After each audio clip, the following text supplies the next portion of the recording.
Psychological warfare is the real warfare.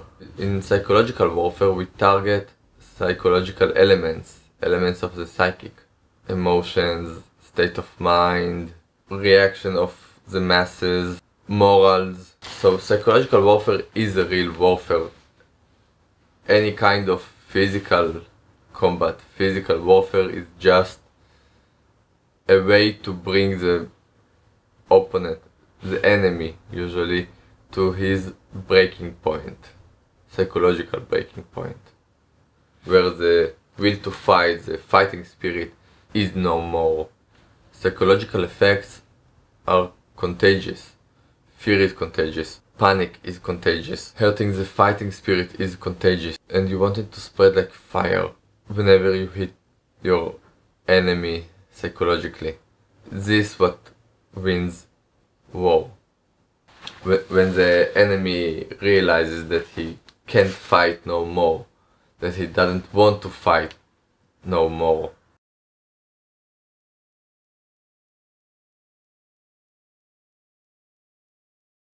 There are all kinds of psychological warfare weapons.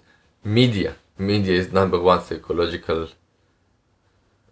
warfare weapon. Through media you can spread propaganda, and propaganda isn't vote this, vote that, but propaganda is subversion, is really playing with your mind and make you believe in things that, and make you believe that the external ideas are actually yours, and it changes your belief system. It causes demoralization, changing of morals, changing of perspective for the masses.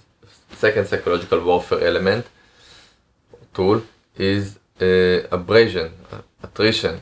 You want to abrase the soldiers at the front by attrition, like non-stop warfare, not letting them a moment of relaxation, like non-stop artillery fire, or even worse, random artillery fire, which causes opacity, and we'll talk about it.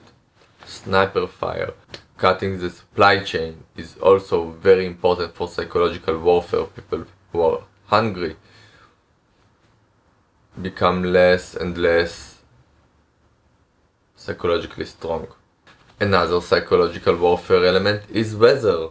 Wait till the weather is bad, and then you have two options.